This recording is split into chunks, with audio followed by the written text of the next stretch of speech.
Hello everyone, welcome to Jupiter Plus Humanities. It's me Nafi. എല്ലാവർക്കും മക്കളെ Jupiter Plus history ക്ലാസ്സിലേക്ക് സ്വാഗതം. So അവസാനത്തെ രണ്ട് ചാപ്റ്റർ ഉണ്ട് പ്ലസ് ടു ഹിസ്റ്ററി, 14ാമത്തെയും 15ാമത്തെയും ചാപ്റ്റർ. ഈ ചാപ്റ്ററിലെ ഏറ്റവും ഇമ്പോർട്ടൻറ്റ് ക്വസ്റ്റൻസ് ആണ്. ഇതിൽ നിങ്ങൾ ക്രോണോളജിക്കൽ ഓർഡർ സെപ്പറേറ്റ് ചോദിക്കാൻ ചാൻസ് ഉണ്ട്. അതിന്റെ വീഡിയോ ഓൾറെഡി നമ്മുടെ ചാനലുണ്ട്.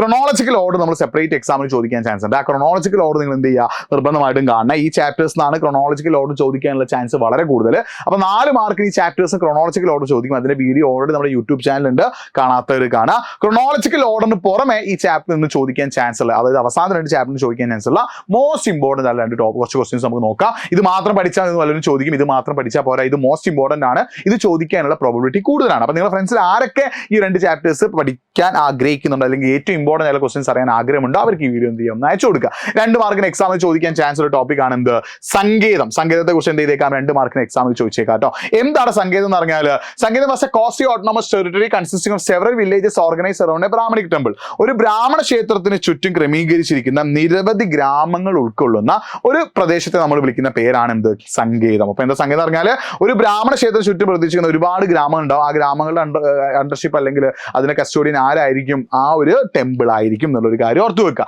പിന്നെ സംഗീതം 2 ടൈപ്പ് ഉണ്ട്. ഒന്ന് ബ്രാഹ്മൺ ഹൗസ് ഹോൾഡേഴ്സിൽ, അതായത് ബ്രാഹ്മണന്മാർ സ്ഥാപിച്ചതും 2 റൂളേഴ്സ് അഥവാ ഭരണാധികാരികൾ സ്ഥാപിച്ചതും കേട്ടോ. ഇനി ശ്രദ്ധിക്കണേ, ഈ സംഗീതം ഭരിക്കാനായിട്ടൊരു ഗ്രൂപ്പ് ഉണ്ട്. ആ ഗ്രൂപ്പിനെ വിളിക്കുന്ന പേരാണ് യോഗം. ശ്രദ്ധിക്കണേ, എന്താണ് വിളിക്കുക, യോഗം എന്നാണ് വിളിക്കുക. സംഗീതം ഭരിക്കുന്ന ഗ്രൂപ്പിനെ വിളിക്കുന്ന പേരാണ് യോഗം. പഠിച്ചു വെച്ചോ. പിന്നെ ശ്രദ്ധിക്കണേ, ഈ നാടുവാഴി സ്വരൂപങ്ങളെ കുറിച്ച് ഒരു 4 മാർക്കിനൊക്കെ ചിലപ്പോൾ എന്ത് ചെയ്തേക്കാം, എക്സാമിന് ചോദിച്ചേക്കാം. എന്താണ് ഈ നാടുവാഴി സ്വരൂപം എന്ന് പറഞ്ഞാൽ, അതായത് നമ്മൾ 2nd ചാപ്റ്റർ മഹാജനപദാസ് പഠിച്ചിട്ടുണ്ടല്ലോ, അതേപോലെ കേരളത്തിൽ എന്താണ്, after the decline of 2nd Chera empire, കുലശേഖരന്മാരുടെ പതനത്തിന് ശേഷം കേരളത്തിൽ എന്ത് ചെയ്യാണ്, ഇൻഡിപെൻഡന്റ് സ്റ്റേറ്റ്സ് അഥവാ സ്വതന്ത്ര രാഷ്ട്രങ്ങൾ ഉയർന്നു വന്നു. ആ സ്വതന്ത്ര രാഷ്ട്രങ്ങളെ വിളിക്കുന്ന പേരാണ് എന്ത്, നാടുവാഴി സ്വരൂപം. അതായത് പിന്നെ കോലത്ത് നാടുണ്ട്, വേണാടുണ്ട്, അതേപോലെ കൊച്ചിയുണ്ട്. ഇതൊക്കെ എന്തായിരുന്നു, നാടുവാഴി സ്വരൂപംസ് ആയിരുന്നു. മിക്കത്തിലും ജോയിന്റ് ഫാമിലീസ്, അതായത് മരുമക്കത്തായ സമ്പ്രദായം, അല്ലെങ്കിൽ എന്താണ് മാട്രിലിയൽ സിസ്റ്റം, അതായത് മരുമക്കത്തായ സമ്പ്രദായമായിരുന്നു മിക്ക കുടുംബങ്ങളിലും ഉണ്ടായിരുന്നത്. പിന്നെ ശ്രദ്ധിക്കണേ, ഇവർക്ക് എന്താ വെച്ചാൽ ഓരോന്നും, അതായത് ഓരോ നാടുവാഴി സ്വരൂപത്തിലും ഒരുപാട് കുടുംബങ്ങളുണ്ടാവും. അതിലൊരു കുടുംബമായിരിക്കും എന്ത് ചെയ്യുക, അത് ഭരിക്കുക. ആ നാടുവാഴി സ്വരൂപം എന്ത് ചെയ്യുക, ഭരിക്കുക. ആ കുടുംബത്തിൽ ഏറ്റവും മൂത്ത ആളായിരിക്കും എന്ത് ചെയ്യുക, മൂപ്പ് എന്ന് വിളിക്കുന്ന ഏറ്റവും മൂത്ത ആളായിരിക്കും നാടുവാഴി സ്വരൂപം വിളിക്കുക. അങ്ങനെ ഒരാളെ ഒരു നാടുവാഴി സ്വരൂപത്തിന് റൂളർ അല്ലെങ്കിൽ ഭരണാധികാരിയായിട്ട് തിരഞ്ഞെടുക്കുന്ന പരിപാടിയെ കുറുവാഴ്ച, മൂപ്പുമുറ, ഇങ്ങനത്തെ പേരിലൊക്കെ വിളിക്കുന്നുണ്ട്. ഇവരുടെ താമസ സ്ഥലങ്ങൾ വിളിക്കുന്ന പേരാണ് കോവിലകം. ശ്രദ്ധിക്കണം, എന്താ വിളിക്കുക, കോവിലകം എന്ന് വിളിക്കുക. അതായത് ഓരോ നാടുവാഴി സ്വരൂപം ഭരിക്കാൻ ഒരു കുടുംബം ഉണ്ടാവും. ആ കുടുംബത്തിൽ ഏറ്റവും മൂത്ത ആളാണ് എന്ത് ചെയ്യുക, അവിടുത്തെ രാജാവാവുക. അവർ താമസിക്കുന്ന വിളിക്കുന്ന പേരാണ് എന്ത്, കോവിലകം എന്ന് വിളിക്കുന്നു. പിന്നെ അത് മാത്രമല്ല, പലപ്പോഴും എന്താണ്, ഇവർക്ക് ഒരു ആർമി ഉണ്ടായിരുന്നു. ഈ ആർമിയാണ് ഇതൊക്കെ 1000 10,000 പടമല നായെന്നുള്ള പേരിൽ ഡിഫറെന്റ് പേരുകളിൽ ആർമി അഥവാ സൈന്യം ഇവർക്ക് ഉണ്ടായിരുന്നു. ഇനി അത് മാത്രമല്ല, ഈ സ്വരൂപം ദെയർ ഓൺ ഹൗസ് ഹോൾഡ് ഡീറ്റെയിൽസിൽ, അതായത് ഇവർക്ക് ഓരോ സ്വന്തമായി ദേവന്മാരും ദേവതകളും, ഓരോ കുടുംബത്തിന് അല്ലെങ്കിൽ ഓരോ സ്വരൂപത്തിനും എന്തുണ്ടായിരുന്നു, ഒരു ദേവൻ അല്ലെങ്കിൽ ഒരു ദേവത ഉണ്ടായിരുന്നു. പിന്നെ ഇതിൽ രാജാവിനെ തിരഞ്ഞെടുക്കുന്ന പരിപാടിക്ക് അരിയിട്ട് വായിച്ച അല്ലെങ്കിൽ ഹിരണ്യഗർഭ, അങ്ങനെ ഡിഫറെന്റ് നെയിമുകൾ അറിയപ്പെടുന്നു. ഓക്കെ, ഈ ഒരു കാര്യങ്ങൾ നിങ്ങൾ മനസ്സിലാക്കി വെക്കണം. പിന്നെ ഈ ഒരു ചാപ്റ്റർ എക്സാമിൽ ചോദിക്കാൻ ചാൻസ് ഉള്ള തിണകളാണ്. 5 തിണകളുണ്ട്. തിണകൾ പഠിച്ചു വെക്കണം. ഒന്ന് കുറിഞ്ഞി, മലയോര വനമേഖലയാണ്. പാലയുണ്ട്, ഡ്രൈ ലാൻഡ് ഉണ്ട്. മുല്ലയുണ്ട്, അല്ലെ പാസ്റ്ററൽ ലാൻഡ് അഥവാ കന്നുകാലികൾ മേയ്ക്കുന്ന സ്ഥലമാണ്.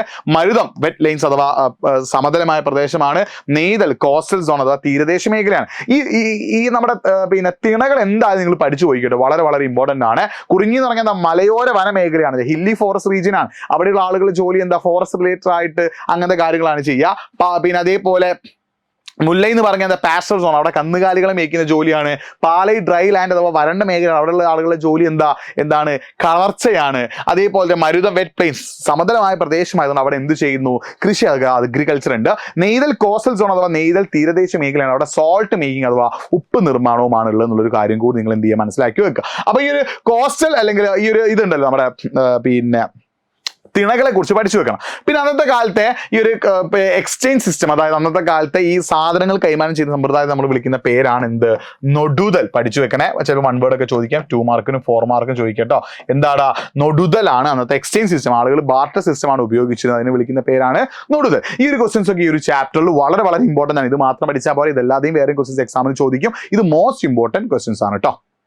പിന്നെ നമ്മൾ 15ാമത്തെ ചാപ്റ്ററിലേക്ക് വരികയാണെങ്കിൽ അതിൽ നിങ്ങൾ ശ്രദ്ധിക്കേണ്ട പ്രധാനപ്പെട്ട കാര്യം, ശ്രീനാരായണ ഗുരുവുമായിട്ട് ബന്ധപ്പെട്ട ഒരു ചോദ്യം എക്സാമിന് ചോദിച്ചേക്കാം. അപ്പൊ ശ്രദ്ധിക്കണം, എന്താണ് ഫാദർ ഓഫ് കേരള റിനൈസൻസിലെ, കേരള നവോത്ഥാനത്തിന്റെ പിതാവ് എന്നൊക്കെ അറിയപ്പെടുന്ന ആരാണ്, ശ്രീനാരായണ ഗുരു ആണ്. കേരളത്തിലേക്ക് ഒരുപാട് മാറ്റങ്ങൾ കൊണ്ടുവന്നിട്ടുണ്ട്. അന്ന് കേരളത്തിൽ ഒരുപാട് സോഷ്യൽ ഇവിൽസ് അഥവാ സാമൂഹിക ദുരാചാരങ്ങൾ ഉണ്ടായിരുന്നു, അല്ലെ, താലികെട്ട് കല്യാണം, തിരണ്ടുകുളി, ഇതിനൊക്കെ എതിർത്തിട്ടുള്ള ആളുകളാണ് ആളാണ് ആര് ശ്രീനാരായണ ഗുരു. അത് മാത്രമല്ല വെസ്റ്റേൺ എഡ്യൂക്കേഷൻ അല്ലെ, അതായത് പാശ്ചാത്യ വിദ്യാഭ്യാസത്തെയും അതേപോലെ വെസ്റ്റേൺ ഇൻഡസ്ട്രിയലൈസേഷൻ, പാശ്ചാത്യ പിന്നെ വ്യവസായങ്ങളെയും ഒക്കെ കേരളത്തിലേക്ക് കൊണ്ടുവരാൻ പറഞ്ഞുള്ള ഒരാളായിരുന്നു ആര് ശ്രീനാരായണ ഗുരു. അത് മാത്രമല്ല one cast one religion one God, ഒരു ജാതി ഒരു മതം ഒരു ദൈവം മനുഷ്യൻ എന്ന് പറഞ്ഞിട്ടുള്ള പ്രധാനപ്പെട്ട കോട്ട് ആരുടേതാണ്? ശ്രീനാരായണ ഗുരുവിൻ്റെതാണ്. പിന്നെ ശ്രീനാരായണ ധർമ്മ പരിപാലന യോഗമാണെന്ന് അദ്ദേഹം എസ്റ്റാബ്ലിഷ് ചെയ്തിട്ടുള്ള ഓർഗനൈസേഷൻ. ഒരുപാട് പുസ്തകങ്ങൾ എഴുതിയിട്ടുണ്ട്. ഏതൊക്കെയാണ്? മലയാളം, സംസ്കൃതം, തമിഴം, ഈ 3 ലാംഗ്വേജും അറിയുന്ന ഒരാളായിരുന്നു ശ്രീനാരായണ ഗുരു. അതായത് ആത്മോപദേശ ശതകം, ദൈവദശകം, ദർശനമാല, ശിവശതകം, ജാതമീമാംസ, അനുകമ്പ ദശകം, ജീവകാരുണ്യ പഞ്ചാംഗം, നവമഞ്ജരി, ഇങ്ങനത്തെ ഒരുപാട് പുസ്തകങ്ങൾ എഴുതിയിട്ടുള്ള ആളാണ് ശ്രീനാരായണ ഗുരു. ഒന്ന് ശ്രീനാരായണ ഗുരുവിനെ കുറിച്ച് ചോദിക്കാം, അല്ലെങ്കിൽ ഏതെങ്കിലും 2 സോഷ്യൽ റിഫോമേഴ്സ്. നമ്മൾ ഒരുപാട് ആളുകളെ കുറിച്ച് പഠിക്കുന്നുണ്ട് അല്ലെ. വൈകുണ്ഠ സ്വാമികളുണ്ട്, പിന്നെ അയ്യങ്കാളിയുണ്ട്, ചട്ടമ്പി സ്വാമികളുണ്ട്, അപ്പൊ അങ്ങനത്തെ ഒരുപാട് വാഗ്ഭടാനന്ദനുണ്ട്. അപ്പൊ ഏതെങ്കിലും 2 സോഷ്യൽ റിഫോമേഴ്സ് കുറിച്ച് നിങ്ങൾ പഠിച്ചു വെക്കാം. ശ്രീനാരായണ ഗുരു ഒന്നും എന്തായാലും പഠിച്ചു, അത് സെപ്പറേറ്റ് എക്സാമിനെ കുറിച്ച് ചോദിക്കാൻ ചാൻസ് ഉണ്ട്. ഇത് നിങ്ങൾക്ക് ആരെ കുറിച്ച് പഠിക്കാം? വൈകുണ്ഠ സ്വാമികളെ കുറിച്ച് പഠിക്കാം. ശാസ്താംകോവിലുള്ളതിലാണ് കന്യാകുമാരിക്ക് അടുത്ത്. സമത്വ സമാജമാണ് അദ്ദേഹത്തിന്റെ പ്രസ്ഥാനം. അഖിലത്തിരുട്ടും അരുൾനൂളുമാനുണ്ട് വൈകുണ്ഠ സ്വാമികൾ എഴുതിയിട്ടുള്ള പ്രസിദ്ധീകരണങ്ങൾ കേട്ടോ, പഠിച്ചു വെച്ചു. അപ്പൊ ശ്രീനാരായണ ഗുരു, വൈകുണ്ഠ സ്വാമികൾ എന്ത് ചെയ്യുക? മനസ്സിലാക്കി വെക്കുക. അപ്പൊ ഇതേപോലുള്ള ക്വസ്റ്റൻസ് ഈ ചാപ്റ്ററിൽ ചോദിക്കാനുള്ള ചാൻസ് ഉണ്ട്, നോക്കി വെച്ചോ. പിന്നെ എക്സാമിന് ചോദിക്കാൻ ചാൻസ് ഉള്ള ഒന്നാണ് കുണ്ടറ പ്രോക്ലമേഷൻ. കുണ്ടറ വിളംബരത്തെ കുറിച്ചിട്ട് എക്സാമിന് എന്തെങ്കിലും ചോദിക്കാൻ ചാൻസ് ഉണ്ട്. അപ്പൊ ശ്രദ്ധിക്കണേ, അതായത് ട്രാവൻകൂർ ദിവാനായിരുന്ന വേലുത്തമ്പി ദളവയ്ക്കെതിരായിട്ട് ആര് വരികയാണ്? ബ്രിട്ടീഷുകാർ ഒരു യുദ്ധത്തിനുള്ള ഒരു കോപ്പ് കൂട്ടാണ്. അപ്പോൾ ട്രാവൻകൂർ ദിവാനായ വേലുത്തമ്പി കുണ്ടറയിലെത്തി അദ്ദേഹത്തിന്റെ നാട്ടിലെ ജനങ്ങളോട് എന്ത് ചെയ്യാണ്? അദ്ദേഹത്തിനോട് യുദ്ധം ചെയ്യാനായിട്ട് ആഹ്വാനം ചെയ്യാൻ വേണ്ടി നടത്തിയുള്ള ഒരു വിളംബരമാണ് കുണ്ടറ പ്രോക്ലമേഷൻ അഥവാ കുണ്ടറ വിളംബരം. ഇങ്ങനത്തെ ചോദ്യങ്ങൾ നോക്കി വെക്കുക കേട്ടോ. ഇതിന് താഴെയുള്ള പിന്നെ ഈ ഒരു ക്വസ്റ്റൻ നിങ്ങൾ 1 word answer comment box type ചെയ്യണം. ഇങ്ങനത്തെ 1 വേർഡുകൾ ഈ ഒരു ചാപ്റ്ററിന് ചിലപ്പോൾ എന്ത് ചെയ്തേക്കാം? ചോദിച്ചേക്കാം. അപ്പൊ ഇതേപോലുള്ള ക്വസ്റ്റൻസ് എന്ത് ചെയ്യും? എക്സാമിന് ചോദിക്കാനുള്ള ചാൻസ് ഉണ്ട്. ഈ ഒരു കാര്യങ്ങൾ എന്ത് ചെയ്യുക? പിന്നെ മനസ്സിലാക്കി വെക്കണം. യെസ്, ഇത് നിങ്ങൾ എന്ത് ചെയ്യണം? മനസ്സിലാക്കി വെക്കണം. ഇതേപോലെ 1 വേർഡ് ക്വസ്റ്റൻസും ഉണ്ട്. അപ്പൊ ഇങ്ങനത്തെ 1 വേർഡ് ക്വസ്റ്റൻസ് ഒക്കെ എന്ത് ചെയ്യും? ഈ ഒരു ചാപ്റ്റേഴ്സ് ചോദിക്കാൻ ചാൻസ് ഉണ്ട്. നന്നായിട്ട് പഠിച്ചു വെക്കുക. ബാക്കി നമുക്ക് നെക്സ്റ്റ് ക്ലാസ് ഡിസ്കസ് ചെയ്യാം. It's been Nafi signing off. Bye.